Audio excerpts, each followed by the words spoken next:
بسم اللہ الرحمن الرحیم۔ عزیز طلبہ السلام علیکم۔ اللہ پاک آپ کو اپنے حفظ و امان میں رکھے۔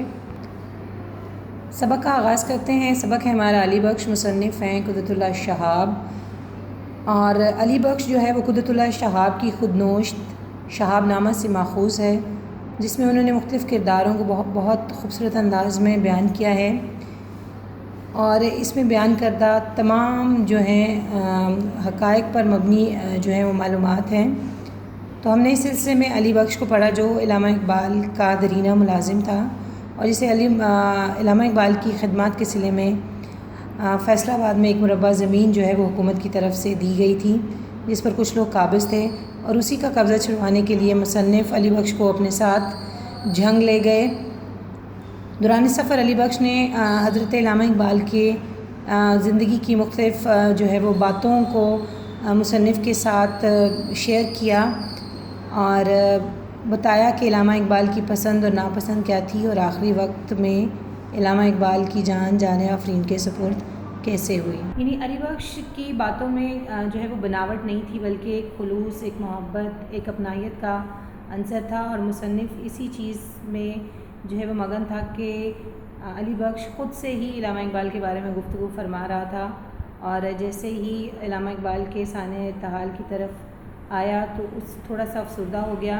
مصنف نے اس کے جو ہے وہ موڈ کو بدلنے کے لیے اس سے علامہ اقبال کے شعر سننے کی فرمائش کی، جس پر اس نے علامہ اقبال کا مشہور زمانہ شعر کبھی اے حقیقت منتظر جو ہے وہ سنایا۔ آئیے بقیہ دیکھتے ہیں۔ تو ڈاکٹر صاحب بڑے درویش آدمی تھے، گھر کے خرچ کا حساب کتاب میرے پاس رہتا، میں بھی بڑی کفایت بچت سے کام لیتا تھا، ان کا پیسہ ضائع کرنے سے مجھے بڑی تکلیف ہوتی تھی۔ اکثر اوقات ریل کے سفر کے دوران میں کئی اسٹیشن بھوکا رہتا تھا، کیونکہ وہاں روٹی مہنگی تھی، لیکن ڈاکٹر صاحب ناراض ہو جاتے تھے، کہا کرتے تھے علی بخش، انسان کو ہمیشہ وقت کی ضرورت کے مطابق چلنا چاہیے، خواہ ایسے ہی بھوکے نہ رہا کرو، خواہ بلا وجہ۔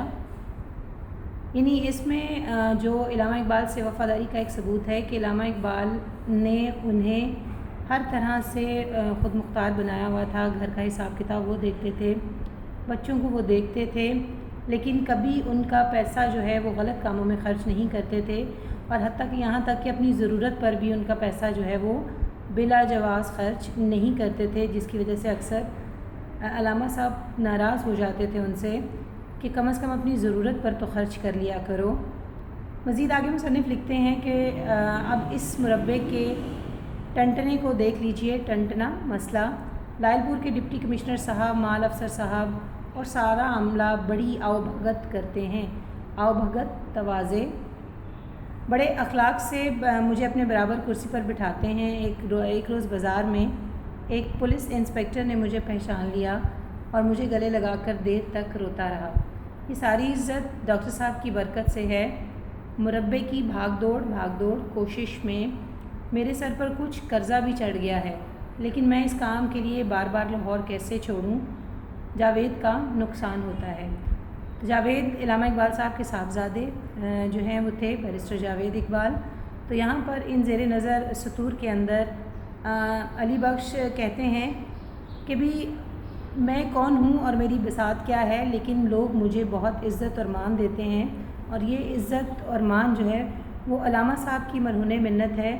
ان سے وابستہ ہونے کی وجہ سے ہر کوئی میری عزت کرتا ہے اور اپنے برابر مجھے جگہ دیتا ہے، ورنہ میں کیا اور میری بساط کیا ہے۔ آگے مزید مصنف لکھتے ہیں کہ سنا ہے اپریل میں چند مہینوں کے لیے ولایت سے لاہور آئے ہیں، لاہور آئے گا، یعنی سنا ہے اپریل میں جاوید چند مہینوں کے لیے ولایت سے لاہور آئے گا۔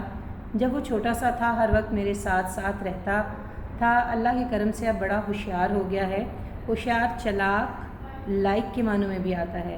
جب اس کی والدہ کا انتقال ہوا تو وہ اور منیرہ بی بی علامہ اقبال کی صاحبزادی تھی، اور جو ہیں وہ میاں امیر الدین کی بہو اور میاں صلاح الدین کی زوجہ تھی، اور جو ہے یوسف صلاح الدین کی والدہ ہیں۔ تو علامہ اقبال کی بڑی پیاری بیٹی تھی یہ۔ ڈاکٹر صاحب نے نرس کا اشتہار دیا، بے شمار جواب آئے۔ ایک بی بی نے تو یہ لکھ دیا کہ ڈاکٹر صاحب کے ساتھ شادی کرنے کے لیے بھی تیار ہے۔ ڈاکٹر صاحب کسی قدر پریشان ہوئے اور کہنے لگے، علی بخش دیکھو تو صحیح اس خاتون نے کیا لکھا ہے، میں بڈھا آدمی ہوں، اب شادی کیا کروں گا۔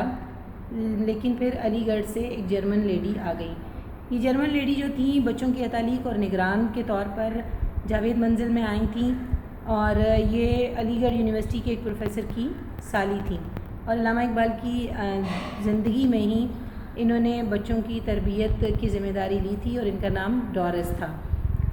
علی بخش کا خیال بڑی تیزی سے ماضی کے دھندلکوں میں پرواز کر رہا ہے۔ زندگی کے ہر موڑ پر اسے اپنے ڈاکٹر صاحب یا جاوید یا منیرہ بی بی کی کوئی نہ کوئی خوشگوار یاد آتی رہتی ہے۔ جنگ پہنچ کر میں نے اسے ایک رات اپنے ہاں رکھتا ہوں، دوسری صبح اپنے ایک نہایت قابل اور فرض شناس مجسٹریٹ کپتان مہابت خان کے سپرد کر دیتا ہوں۔ کپتان مہابت خان علی بخش کو ایک نہایت مقدس تابوت کے طرح عقیدت سے چھو کر اپنے سینے سے لگا لیتا ہے۔ تابوت تعویذ اور صندوق کے معنوں میں بھی استعمال ہوتا ہے، اور اعلان کرتا ہے کہ وہ علی بخش کو آج ہی اپنے ساتھ لائل پور یعنی فیصل آباد لے جائے گا اور اس کی زمین کا قبضہ دلا کر ہی واپس لوٹے گا۔ حد ہو گئی، ہم اگر اتنا معمولی سا کام بھی نہیں کر سکتے تو ہم پر لعنت ہے۔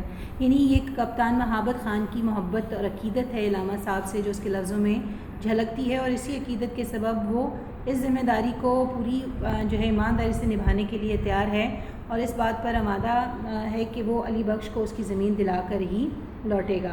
تو عزیز طلبہ، یہاں تک تھا آج کا ہمارا سبق۔ یہ سبق ماخوذ ہے شہاب نامہ سے۔ انشاءاللہ کل مشقی سوالات کا جائزہ لیں گے، تب تک اپنا بہت خیال رکھیے گا۔ اللہ حافظ۔